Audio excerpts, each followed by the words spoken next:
Domingo passado nós estivemos falando aqui a respeito de um pão do céu, chamado maná, que Deus derramava sobre o seu povo, e que esse era um alimento completo para que o povo pudesse suportar, passar por aquele deserto, aquelas lutas, aquelas dificuldades. E durante 40 anos, ninguém plantou maná, maná caía do céu. E o maná vinha porque era uma provisão de Deus para sustentar os seus filhos. Mas, irmãos, esse tempo, ele foi um tempo usado por Deus para chegar num outro tempo. E hoje, o maná que nós temos do céu, hoje a comida que Deus nos manda é a sua palavra bendita. É a Bíblia Sagrada. Então, cada vez que você abre a Bíblia, você não está lendo uma história. Você, às vezes, conhece uma história bíblica de personagens. Mas não é isso o mais importante. Você está ali vendo algo que Deus fez questão de deixar, que tem minúcias, tem detalhes, que serão alimentos. Tem comida que a gente come e nem sabe por quê. Mas, se você come, ela está no seu organismo, algum efeito bom ela vai fazer. Então, todos os textos da Bíblia são alimentos para nós. Até aqueles que falam de genealogia, né? E filho de quem? Filho de outro, filho do outro, gerou outro, gerou outro. Mas, irmãos, até nisso Deus tem um propósito, né? E o Espírito Santo revela qual é o propósito. Mas hoje, eu quero que você abra 2 Coríntios capítulo 3. E eu vou ler, que vai projetar, junto com os irmãos, o versículo 18. Portanto, todos nós, com o rosto descoberto, refletimos a glória que vem do Senhor.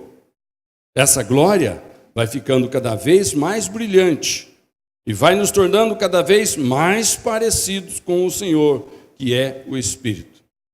Eu queria que você observasse alguns grifos que eu pus ali. Com o rosto descoberto, refletimos a glória que vem do Senhor. Fala para o irmão, nós somos um refletor. Amém? Essa glória que nós refletimos, que é a glória do Senhor, ela vai ficando cada vez mais brilhante.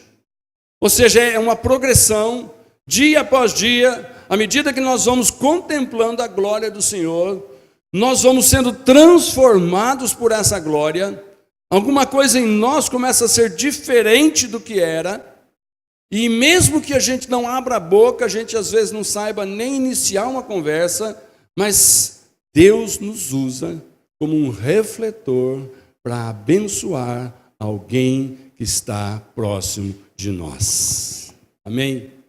E diz depois, e vai nos tornando cada vez mais parecidos com o Senhor. Então, eu queria simplificar esse enunciado desse versículo nessa tradução, nova tradução da linguagem de hoje, dizendo o seguinte, simplificando, todos nós com o rosto desvendado, ou seja, venda é um véu, né? É algo que tapa. Sem isso, somos um espelho para refletir a glória do Senhor em nós. Ou seja, quando cai a venda, quando cai o véu, que pode muitas vezes tapar a nossa visão, não nos deixar enxergar o esplendor da glória do Senhor, quando isso cai, nós começamos a atingir o propósito de ser discípulos de Jesus. Discípulo é aquele que viu o mestre fazer algo e está procurando reproduzir aquilo que o mestre fez. Então, o propósito que Deus tem para nós, irmãos, é esse, que nós sermos discípulos de Jesus que refletem a sua glória dia após dia. E esse texto, Paulo diz que quanto mais passam-se os dias, quanto mais os dias passam e você contempla o Senhor, mais esse espelho que é você, que sou eu, vai ficando limpo, brilhante, refletivo, e as pessoas que precisam enxergar Jesus, olham para nós e o vê. Amém, queridos? Então, o propósito da nossa mensagem nessa noite é dizer, só o Evangelho da Graça tem poder para nos transformar em discípulos de Jesus. Só o evangelho da graça. O que é o evangelho da graça? É as boas novas que diz que nós não precisamos fazer porque Deus já fez. Ou seja, Jesus já fez e Deus aceitou. Então, mesmo que eu não tenha capacidade de fazer, mesmo que eu não saiba fazer, mesmo que eu comece a fazer, mas pare de fazer, mesmo que eu tenha vontade de fazer certo e eu faça errado, Deus, irmãos, Ele não está preocupado se eu consigo ou não, mas Ele está olhando se eu estou pegando as boas novas do Evangelho que diz: Jesus fez por você, desfruta dele. Amém, queridos? Então, uma das razões pelas quais as pessoas vêm para a igreja, você parou para pensar? Pessoas vêm para a igreja. Quais são os motivos? Por que ela vem para a igreja? Ela tem um motivo, ok? Agora, vamos pensar numa pessoa que ela está extremamente prejudicada pelo pecado, ela está extremamente comprometida com atitudes erradas, onde ela não se sente bem, a família também não se sente bem, e ela começa a se sentir um problema para ela e para todos, e de repente alguém fala: por que você não vai para a igreja? Vai comigo, olha, domingo tem culto, eu vou te levar. E de repente, algumas pessoas vêm para a igreja porque elas esperam que quando elas chegarem aqui, de alguma forma elas vão sentir um ambiente diferente, de alguma forma elas vão se ligar a um pessoal diferente, a um grupo diferente, e de alguma forma elas vão começar a ser transformadas. Então muita gente vem para a igreja para ser transformada, ou seja, para ter a sua vida mudada em uma pessoa melhor, um marido melhor, uma esposa melhor, um filho melhor, um patrão melhor, um empregado melhor. Cristianismo é questão de mudança interior. Pode ser que alguém chegue aqui para ter alguma coisa do seu exterior, do seu caráter, do seu modo de falar, do seu temperamento diferente, mudado. Mas, irmãos, cristianismo é uma questão de vir até Jesus para mudar o seu interior. Quando alguém chega até Jesus, ele não está esperando uma mudança só externa. Ela muda também, mas a maior mudança é no nosso interior. Então, a transformação que acontece em nós, quantos aqui querem ser mais transformados ainda? Você já foi, bastante. Você já é uma nova criatura em Cristo, amém? A Bíblia diz que porque você é uma nova criatura em Cristo, as coisas velhas ficaram para trás, amém? Deus não cobra mais nada do que você já foi, amém? Você fez coisas que talvez você se lembre, fique envergonhado, fique triste, mas Deus diz: eu não sei do que você está falando. Que quando você chegou até Jesus, Jesus já apagou todo esse pecado teu aqui, e agora eu olho para você com uma expectativa maravilhosa de te abençoar. O Senhor diz: eu quero transformar você em algo melhor do que você já está. Eu digo para os irmãos: eu quero isso para mim e eu quero isso para cada um. Que o Espírito Santo de Deus nos transforme cada vez mais para que de glória em glória, de acontecimento em acontecimento, nós vamos sendo transformados na imagem de Jesus. Porque é essa imagem que o mundo precisa enxergar, é esse espelho que o mundo tem que olhar e falar assim: eu quero isso para mim. Aleluia. Eu vejo duas maneiras na Bíblia das pessoas serem transformadas. A primeira delas está em Romanos capítulo 12, verso 2, que diz que nós somos transformados pela renovação da nossa mente. E não vos conformeis com este século, mas transformai-vos pela renovação da vossa mente, para que experimenteis qual seja a boa, agradável e perfeita vontade de Deus. Transformar a mente, irmãos, é algo que nós precisamos permitir, mas é algo que só Deus faz. Que não é porque nós temos uma informação que significa que já está tudo resolvido. Eu posso não considerar aquela informação e não adianta nada. Mas o Senhor vai nos tocando, vai nos renovando, a nossa mente vai mudando, aquilo que você pensava que era importante, você descobre que não é, e você abre mão, aquilo que você achava que precisava, você descobre que não precisa e você não quer mais. Então, a mente vai renovando com relação aos valores. E sabe, irmãos, isso de renovar a mente, que transforma a pessoa, é algo que Deus já sonhava com isso. E ele disse lá em Ezequiel 36, verso 26, eu lhes darei um coração novo, porei em vocês um espírito novo. Tirarei de vocês o coração de pedra, desobediente, e lhes darei um coração bondoso e obediente. Fala para o irmão, Deus já te deu isso. Esse tempo já chegou. Aqui, no tempo da lei, os profetas, isso aqui era uma promessa. Deus está dizendo, eu lhes darei. Mas através do Senhor Jesus, Ele já nos deu. E hoje é só permitir, é só desejar, e a nossa mente vai sendo renovada. Uma outra maneira de ter a mente renovada, de ter a vida transformada, é pelo contemplar do Senhor. O que é contemplar? Quando você ouve a palavra, você deve contemplar. O que você sente que você tem que fazer? Quando você faz, escuta, contempla. O que você tem que fazer? Simplesmente olhar. Você pode estar numa situação que você não consegue mexer um dedo. Dá para contemplar alguma coisa? Você pode não conseguir sair da cama. Dá para contemplar alguma coisa?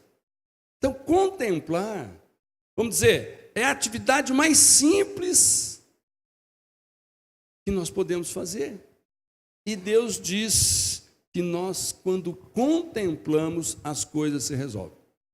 Na mensagem do domingo passado, eu disse aqui que surgiu um problema lá no meio do povo, que eram as cobras venenosas que estavam picando e matando o povo. E de repente a solução que Deus teve não foi remover as cobras, porque senão os que já tinham sido picados iam morrer. A solução de Deus foi: Moisés faz uma cobra de bronze, coloca numa haste e fala para o povo contemplar. Aquele que foi picado simplesmente vai contemplar, ele vai olhar. E se ele olhar com fé, o veneno que já foi inoculado nele não vai fazer efeito.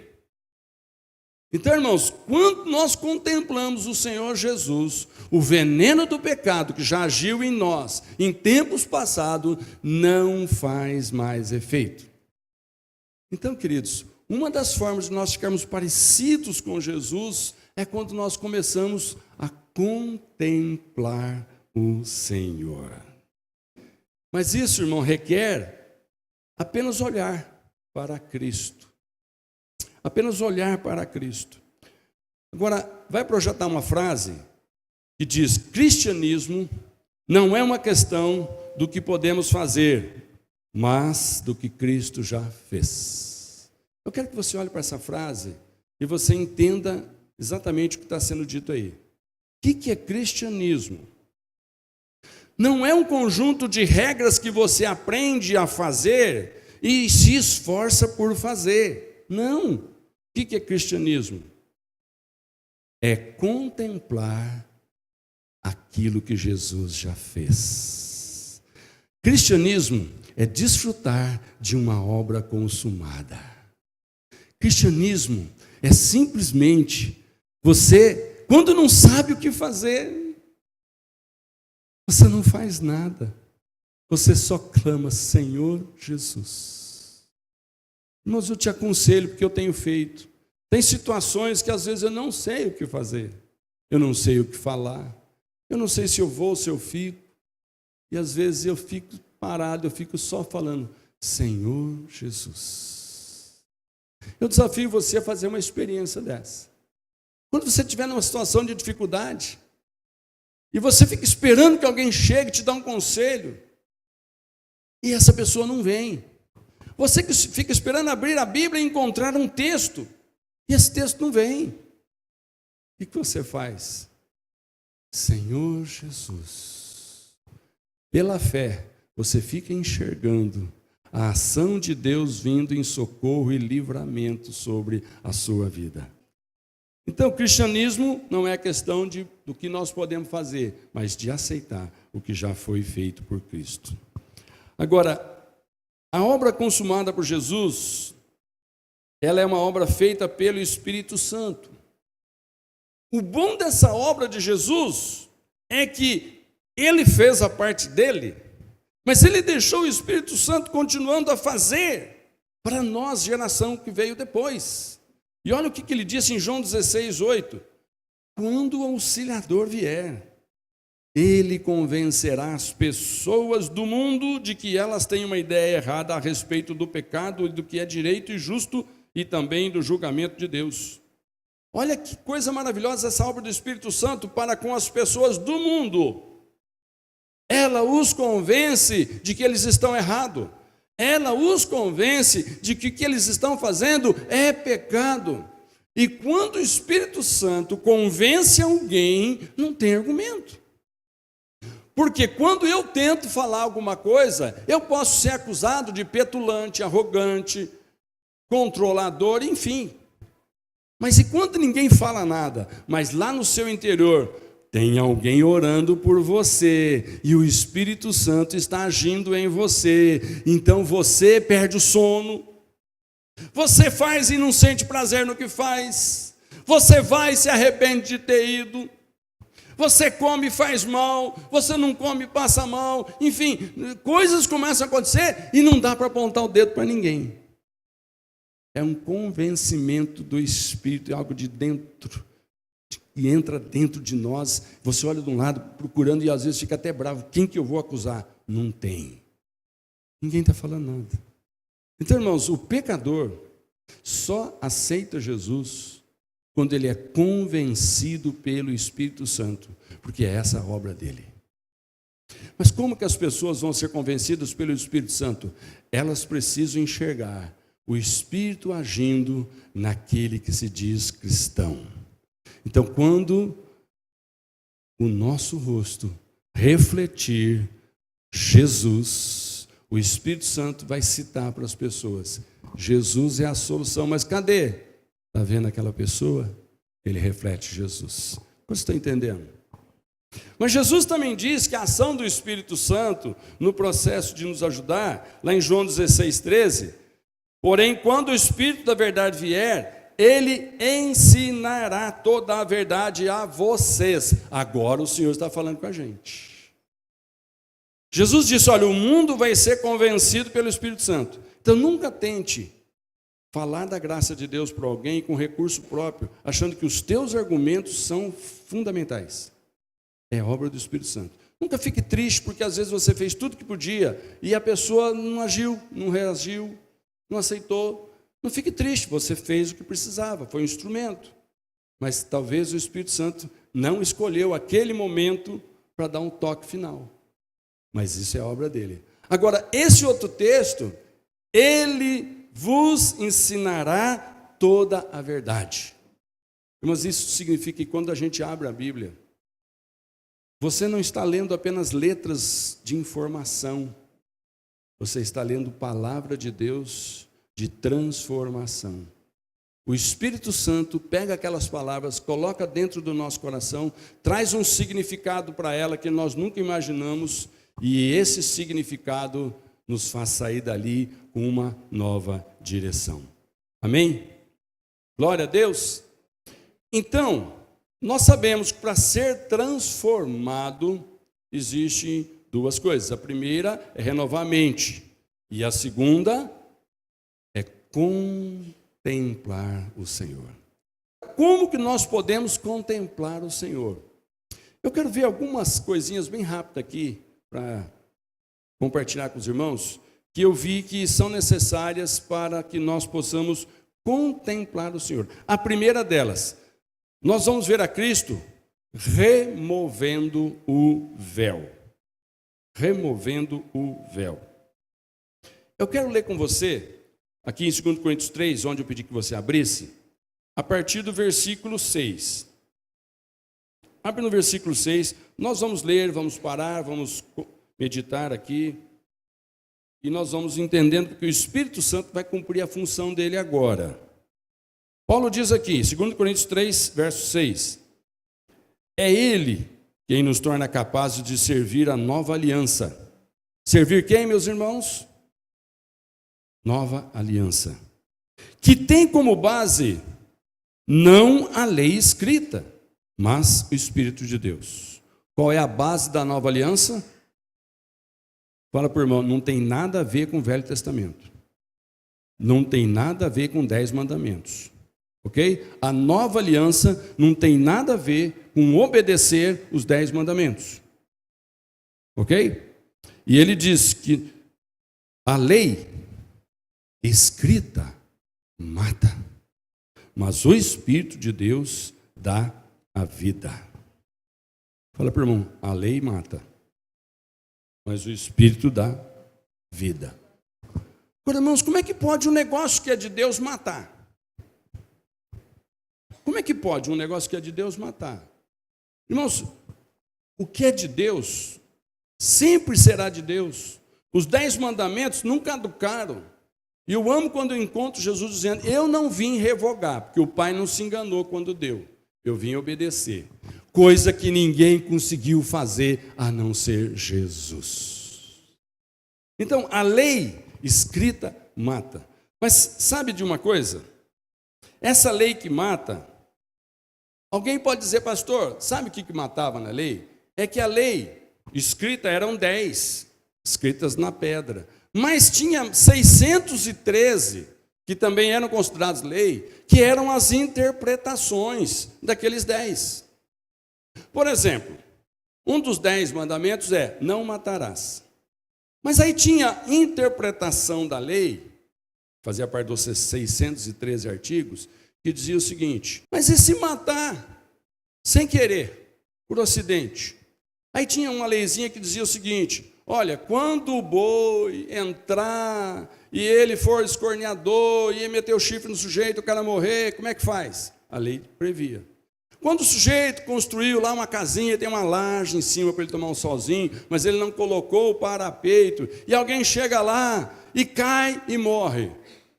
Como é que faz? Involuntário, mas matou. Então a lei tinha lá uma série de detalhes. Irmãos, isso era um martírio. Mas tinha que ser cumprido. Eram interpretações da lei. Mas é interessante, irmãos, que o que está escrito aqui é a lei escrita. Essas outras não eram escritas. Mas aqui está dizendo que a lei escrita. Qual foi a lei escrita? Os 10 mandamentos. Foram escritos quando Moisés estava lá e uma lasca de pedra, o dedo de Deus vai e escreve primeiro, segundo, terceiro, 10º mandamento. Então, esses 10, quando as pessoas dizem, então, pastor, mas esses daí tem que obedecer. Então, isso daí pode te matar. Olha para o versículo 7. Versículo 7 diz, quando a lei que traz a morte foi gravada em placas de pedra, a glória de Deus apareceu. E o rosto de Moisés ficou brilhando. O brilho do seu rosto já estava desaparecendo quando ele entregou as placas ao povo de Israel. Mas mesmo assim, esse brilho era tão forte que os israelitas não podiam fixar os olhos em Moisés. Se o domínio da lei veio com tanta glória, 8, quanto maior ainda é a glória que acompanha o domínio do Espírito de Deus. Aleluia. Olha só. Falou, gente, um negócio que traz morte, quando foi escrita por Deus e foi entregue a Moisés, Moisés chega para entregar ao povo, o rosto dele, por estar na presença de Deus, brilhava tanto, a glória de estar apresentando aquelas leis para o povo era tão grande, a ponto do rosto de Moisés brilhar. Paulo fala, imagina que glória tem a ação do Espírito Santo na nossa vida no processo de nos transformar à semelhança de Cristo, aquele que conseguiu cumprir os 10 mandamentos e mais ninguém tinha conseguido. Então, onde está a glória nisso? Quando o Senhor Jesus cumpriu, Deus se deu por satisfeito e disse: agora, eu não estou mais considerando para abençoar alguém se ele é guardador de todos os 10. Sim, porque se não guardar todos os 10, guardou 9, não adianta nada, está perdendo tempo. Então o Senhor diz: agora, porque Jesus Cristo guardou, o Pai se deu por satisfeito, porque esse Jesus que guardou, ele era um ser humano representando toda a humanidade. Quando ele passou pelo preço, pela dificuldade de ter que guardar todos os mandamentos, ele tinha um corpo humano como eu e você temos. Ele não veio numa forma de um anjo, numa forma só divina, para alguém dizer: ah, mas ele era Deus, né? Sim, era Deus, mas ele também era homem. Ele não fez uso da sua divindade para, na hora de ser pregado na cruz, não sentir dor. Ele não quis tomar nem aquela mistura de vinagre, vinho lá, que eles davam como uma espécie de anestésico para aquele que estava moribundo, morrendo na cruz. Ele não quis aquilo, para que ninguém dissesse: ah, mas também ele foi anestesiado, não sentiu nada. Não, ele sentiu. Tudo aquilo que o homem sempre teve medo de fazer, porque era muito difícil. Jesus foi e fez, não porque foi fácil, foi difícil, mas ele é o vencedor.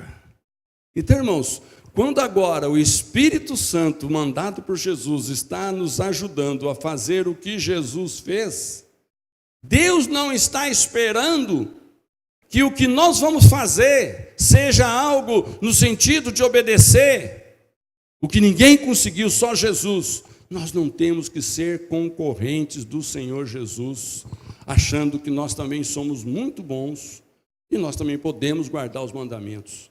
Sabe qual o grande problema quando alguém guarda um mandamento? É que ele se enche de justiça própria.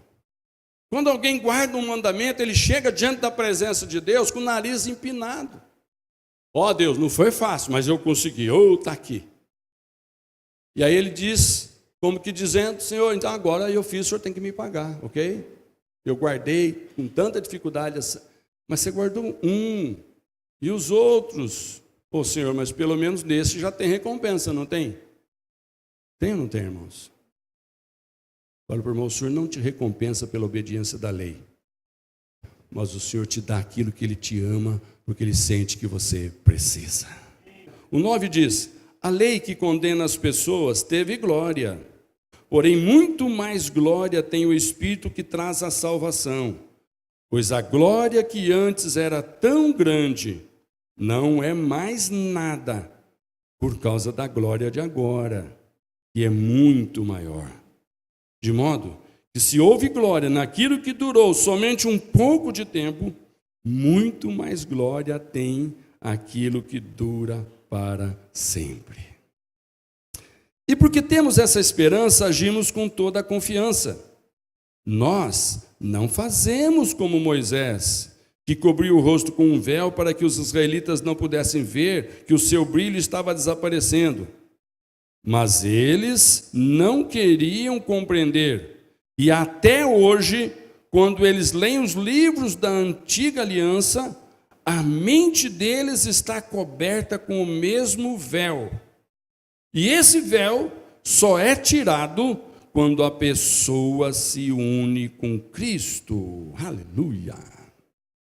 Não está ficando claro para você o que nós queremos passar? Irmãos, quando nós contemplamos Jesus, é tudo o que precisa para nós refletirmos a glória de Deus. Mas quando nós tentamos guardar aquilo que Deus não espera mais, as leis, para depois ir lá cobrar o Senhor por mérito, quando nós fazemos isso, nós erramos. Mas quando nós contemplamos a obra acabada, completa de Jesus, nós crescemos para a glória de Deus. O que eu acho lindo é que Paulo não despreza a lei. Paulo fala assim, olha gente, quando Deus deu a lei, a glória foi muito grande, porque era Deus ali. Mas depois foi apagando, foi apagando, foi apagando, foi apagando. Agora, a glória do Senhor Jesus jamais vai apagar. A obra que o Senhor Jesus Cristo fez naquele Calvário, o diabo hoje tenta desmerecer. E uma das formas que o diabo tenta desmerecer é quando ele coloca no coração de um crente, de um cristão, que ele precisa ser salvo pela fé, mas ele também precisa obedecer às leis para ser abençoado. Mas isso é um tremendo engano que apaga a glória de Deus na nossa vida. Sabe o que acontece? Uma pessoa que sabe que ele é salvo pela fé, mas ele tenta ser feliz guardando as leis, ele entra em frustração, ele entra em depressão. Por quê? Porque ele sabe que agora ele é um cristão, ele sabe agora que ele foi salvo, ele sabe agora que o Espírito Santo está à disposição dele.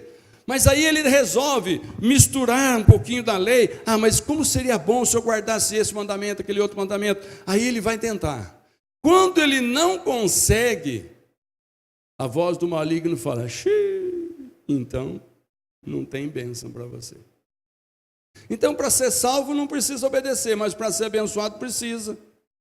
É essa que é a mistura da lei e graça. Ninguém tem coragem de pregar que a salvação não é pela graça e pela fé. Ninguém tem coragem. Mas muita gente tem coragem de pregar que a bênção é pela obediência às leis de Deus. Então você uma coisa anula a outra. Mas o que nós queremos que os irmãos façam? Contempla o Senhor Jesus naqueles momentos em que você se sente triste porque você fez algo que você sabe, porque está escrito na lei de Deus, que não devia ter feito.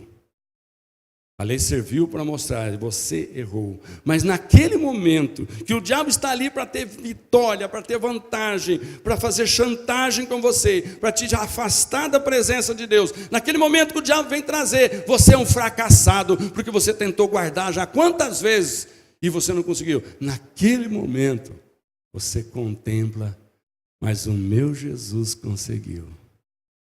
E ele disse que vale para mim. Você pode dar glória a Deus por isso? Aleluia! A obediência não é importante, então? Claro que a obediência é importante. Mas, irmão, guarda isso no teu coração. Nós nunca seremos capazes de obedecer tudo. Agora, o que Deus espera de nós? Versículo 16 e 17 de 2 Coríntios 3 que nós estamos lendo. Mas o véu pode ser tirado, como dizem as Escrituras Sagradas.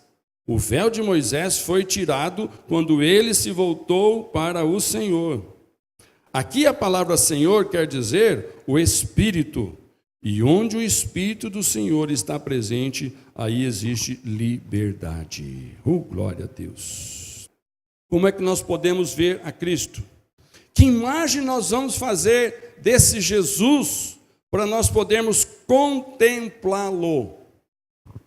Você já ouviu alguém falar assim, olha, fecha os olhos, e agora imagina a pessoa do Senhor Jesus. Isso é comum.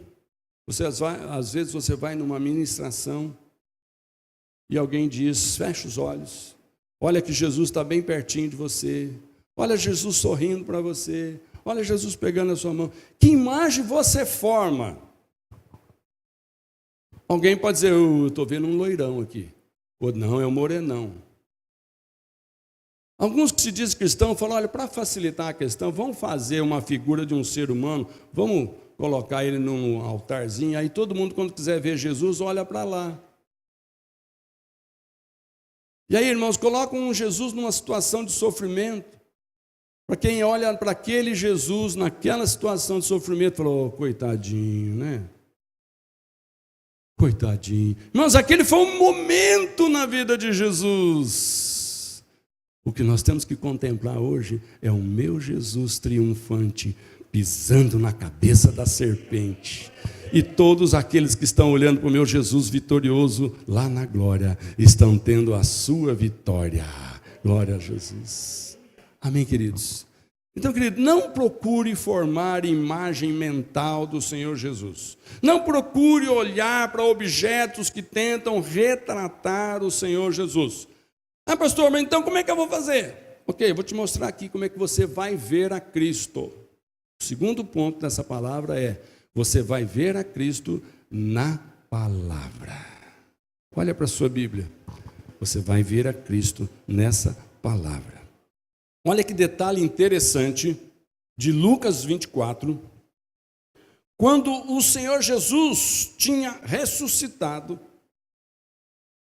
e aí, irmãos, ele começou a ser visto por algumas pessoas. Primeiro por Maria Madalena, depois pelas mulheres, e aí ele começou. E de repente, 2 discípulos estão indo para Emaús. Eles estão tristes, porque até alguns dias atrás, 3 dias atrás, o Jesus que eles contemplavam tinha a promessa de que seria o Messias que ia livrar, ia sentar no trono de Israel. E de repente o Jesus que eles viram, a última imagem deles é um Jesus pregado na cruz, e depois um Jesus sendo enterrado, sepultado, e depois não viram mais. E aí o Senhor Jesus ressuscita, se aproxima desses 2 caminhantes, discípulos dele, indo para Emaús, e Jesus começa a escutar a conversa deles. E a conversa deles era mais ou menos assim. Eles estavam, verso 14, conversando a respeito de tudo que havia acontecido. Enquanto conversavam e discutiam, o próprio Jesus chegou perto e começou a caminhar com eles. Mas alguma coisa não deixou que eles o reconhecessem. Fala para o irmão, tinha um véu. Ele estava olhando para Jesus, mas não estava reconhecendo. Então tinha um véu. Então Jesus perguntou: o que é que vocês estão conversando pelo caminho? Eles pararam com um jeito triste. E um deles, chamado Cleopas, disse: será que você é o único morador de Jerusalém que não sabe o que aconteceu lá nesses últimos dias? Jesus fala: o que foi? Eles responderam: o que aconteceu com Jesus de Nazaré? Esse homem era profeta, e para Deus e para todo o povo, ele era poderoso em atos e palavras. Os chefes dos sacerdotes e os nossos líderes o entregaram para ser condenado à morte e o crucificaram. E a nossa esperança era que fosse ele quem iria libertar o povo de Israel. Porém, já faz 3 dias que tudo isso aconteceu. Olha um pouquinho para cá. O que estava causando tristeza no coração desses discípulos? Que aquela imagem de Jesus sentando no trono tinha acabado. E o que eles sempre esperavam quando eles liam a lei e os profetas era a promessa de Deus, através dos profetas, que um dia o Messias ia libertar Israel. E agora? O Messias morreu. E o pior é que ninguém nem sabe onde está o corpo dele. E o interessante é que tem um grupo dizendo que ressuscitou. E agora? Roubaram o corpo, ressuscitou, o que é? E eles ficaram naquela. E eles estavam argumentando isso com quem? Com o próprio Jesus. Mas o que passava na mente deles? Você acha que eles achavam que aquele homem caminhante era o Jesus Cristo, Messias, que ia sentar no trono de Israel para libertar? Quando eles o viram pregado numa cruz e posto numa sepultura? Você acha, irmão, que eles iam ver esse Jesus nessas condições físicas? Olho no olho, humano? Não. Mas Jesus também não chegou e foi falando: oh, sou eu, dá uma olhada, oh, presta atenção. Não. Como é que Jesus mostrou ele para eles? Versículo seguinte, versículo 25. Então Jesus lhes disse: como vocês demoram a entender e a crer em tudo o que os profetas disseram? Pois era preciso que o Messias sofresse e assim recebeste de Deus toda a glória.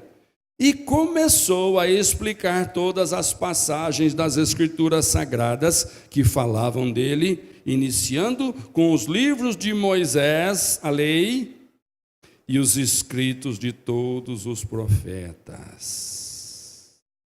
Como é que Jesus fez, irmão? Pegou o Velho Testamento, que até então não tinha o Novo. Lembra que o Novo foi escrito depois de Jesus, pelos apóstolos e outros. Jesus não tinha o Novo Testamento explicando como a coisa aconteceu, como nós temos hoje. Mas precisava. Todo o Velho Testamento e toda a lei que Deus deu apontava para Cristo. Então, quando você olhar para o Velho Testamento, não se preocupa com rituais, com cerimônias, com sacrifícios, com obediências disso, com maldições, com mandamentos. Procure encontrar aonde está Jesus nessa história. Então, irmãos, Jesus pega as Escrituras e começa a falar para aqueles discípulos: olha, eu vou mostrar para vocês o que vocês estão perguntando sobre esse Cristo. E aí ele começa a mostrar ele no Velho Testamento. Mas, irmãos, interessante que, de repente, quando chegaram perto do povoado para onde iam, Jesus fez como quem ia para mais longe, mas eles insistiram com ele para que ficasse, dizendo: fique conosco, porque já é tarde e a noite vem chegando. Então Jesus entrou para ficar com os dois, sentou-se à mesa com eles, pegou o pão e deu graças a Deus. Depois partiu o pão e deu a eles. Aí caiu o véu. Os olhos deles foram abertos e eles reconheceram Jesus, mas ele desapareceu. Aleluia. No momento em que os olhos físicos viram, desapareceu. Qual é a mensagem? Jesus é para ser visto pelos olhos da fé, através das Escrituras Sagradas. É por isso que nós falamos: irmão, leia a tua palavra, leia a Bíblia. Você vai encontrar Jesus na Bíblia para você ficar transformado dia após dia, de glória em glória, na figura dele. Porque o que o mundo precisa é encontrar pessoas chamadas de crentes, discípulos de Jesus, com a cara de Jesus, com a atitude de Jesus, com o comportamento de Jesus, com a maneira de resolver negócios como Jesus, com a maneira de tratar os inimigos como Jesus orava por eles, com a maneira de encarar uma pecadora que chega aos seus pés e os seus acusadores com pedra na mão. Jesus olha com olhos de amor para aquela mulher pecadora que merecia morrer segundo a lei, porque a lei escrita mata. A lei escrita estava dizendo: vai matar porque é uma adúltera, é uma prostituta, ela errou. E todo mundo com as pedras na mão: vamos cumprir a lei. E o Senhor Jesus olha para ela, olha para eles, só diz uma coisa: quem não tiver pecado, atira a primeira pedra. Todo mundo abriu os olhos naquela hora: puxa, nós estamos muito hipócritas. E aí Jesus falou assim: ninguém te condenou, mulher? Não, eu também não te condeno, só que vai. E agora mostra gratidão no seu coração, você não vai pecar mais, que você foi tão abençoada pelo perdão, que agora você não quer mais usar essas outras coisas malignas que você achava que davam prazer, que agora o teu prazer está no perdão que você recebeu do Senhor Jesus. Irmãos, quando o Espírito nos constrange, não tem palavra. Quando nós deixamos de fazer as coisas, não porque na lei, na igreja alguém disse: olha, isso aqui não pode fazer, viu? Olha, essa roupa aqui não pode usar, viu? Olha, esse cabelo aqui nesse tom, jeito, não pode usar, viu? Olha aí, irmãos, quando alguém vem com essas leis, você fala: meu Deus do céu, eu vou morrer desse jeito. E morre mesmo. Tem muito cristão que morreu na fé por causa das exigências da religiosidade, cristão misturado com legalismo, lei. Irmãos, ninguém aguenta.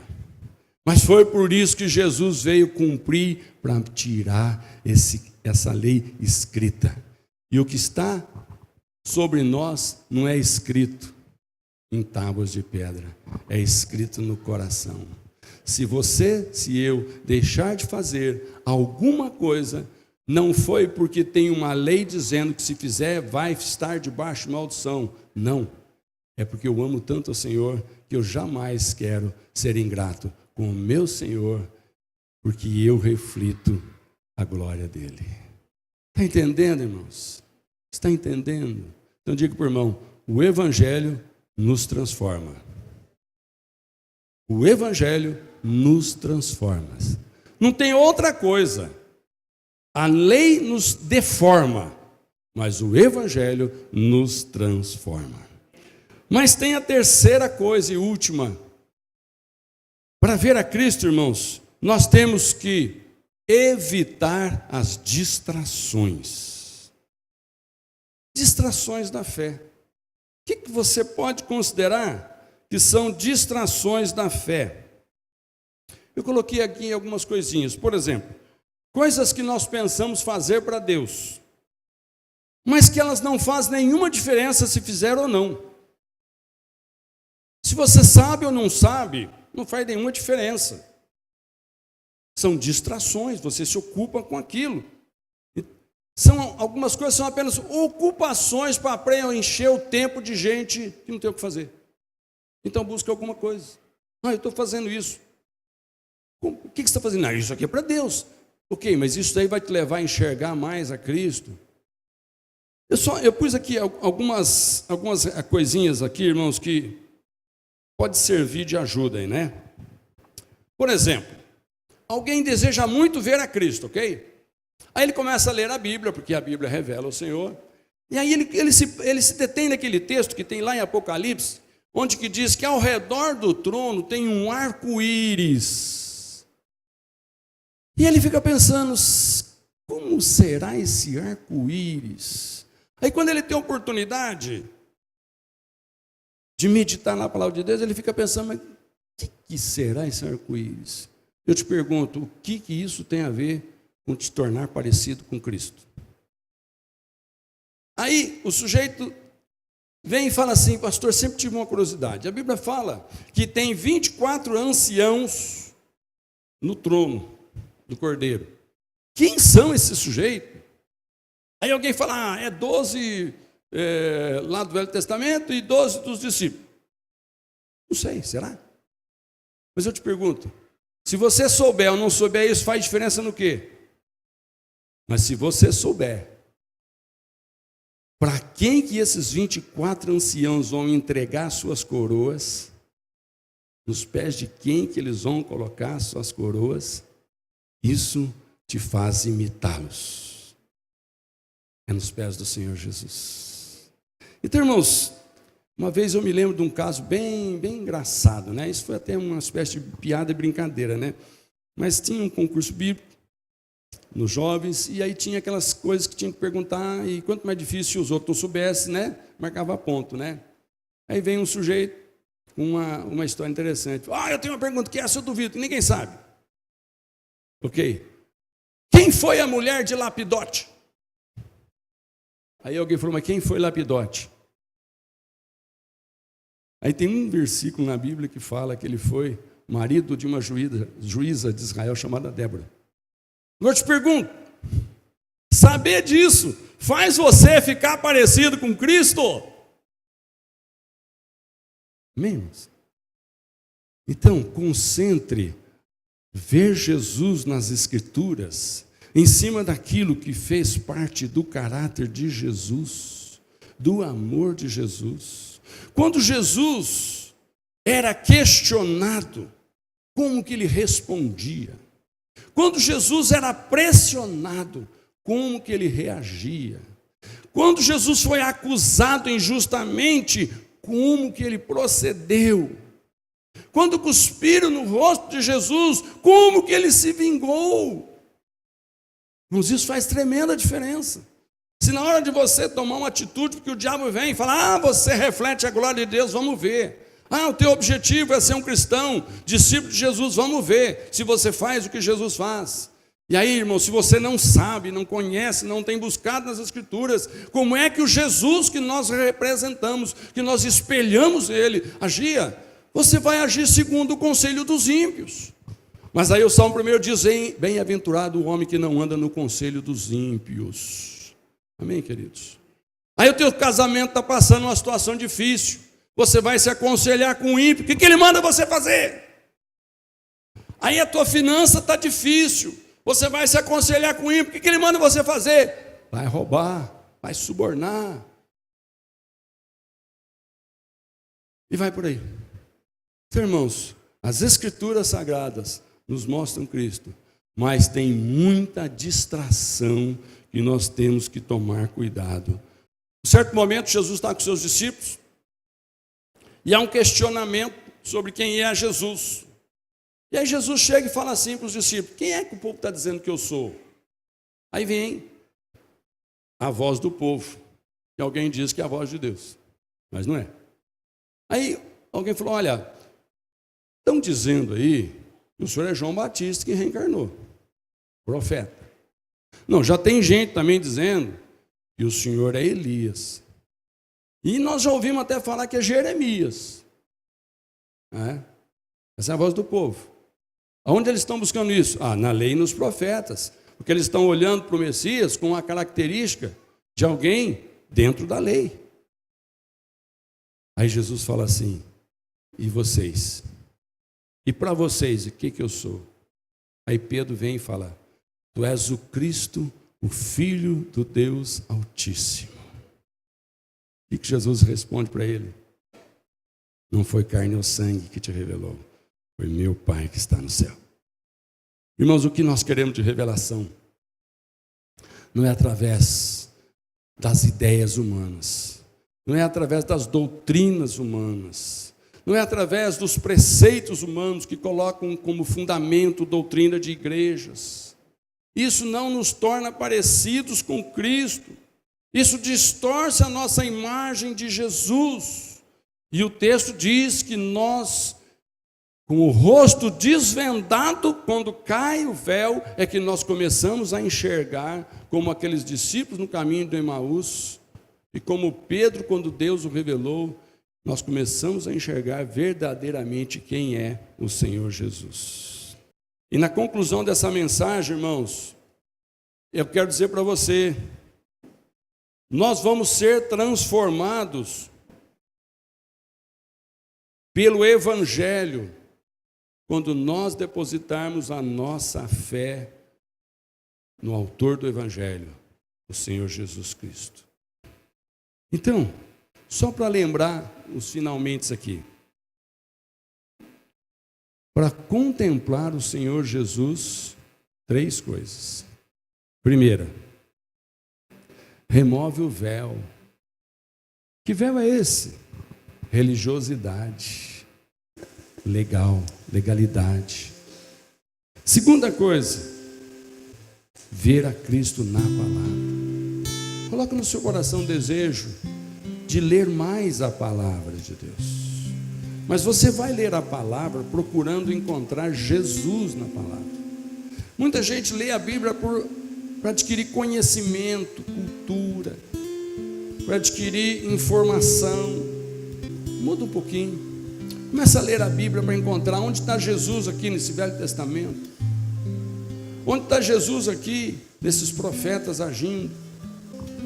Eu quero ler com você, para encerrar essa mensagem, porque eu quero que os irmãos saiam daqui com desejo no seu coração.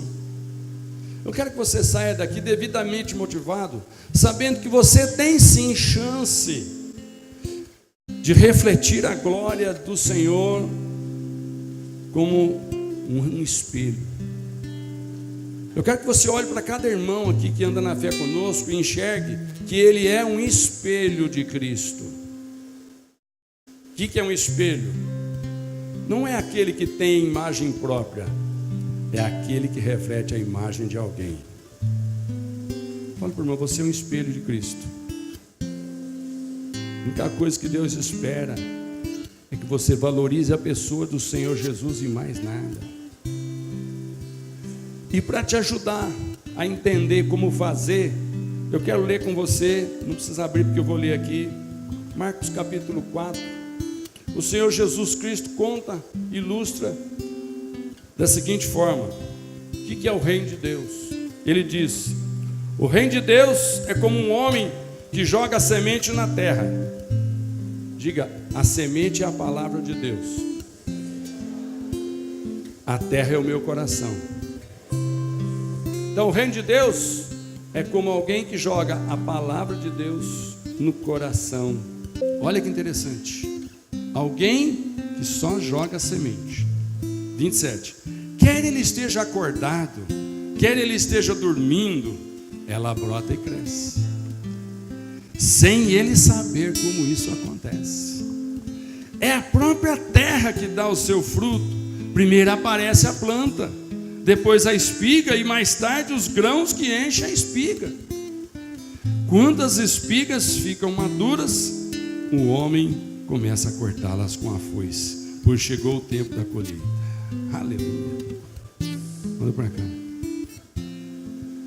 Começa a semear a palavra de Deus no seu coração, com o propósito de encontrar Jesus em tudo.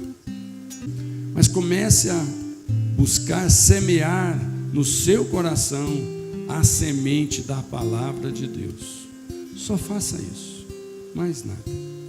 Semeia no teu coração e vai dormir. Acorda, semeia de novo, passa o seu dia, trabalha, faz os seus deveres, vai dormir. Deixa o tempo passar. Se ocupe apenas, não em guardar mandamentos, mas em semear a palavra, a semente de Deus no seu coração. E deixa o tempo passar. Aqui Jesus está dizendo: a obra de fazer nascer é de Deus. O dia que você perceber, alguém vai chegar e falar assim: você está mudado. O que aconteceu? Você vai dizer: eu? Sim, você não é mais o que eu conhecia. Amém, irmãos? É isso que o Senhor quer fazer com cada um de nós.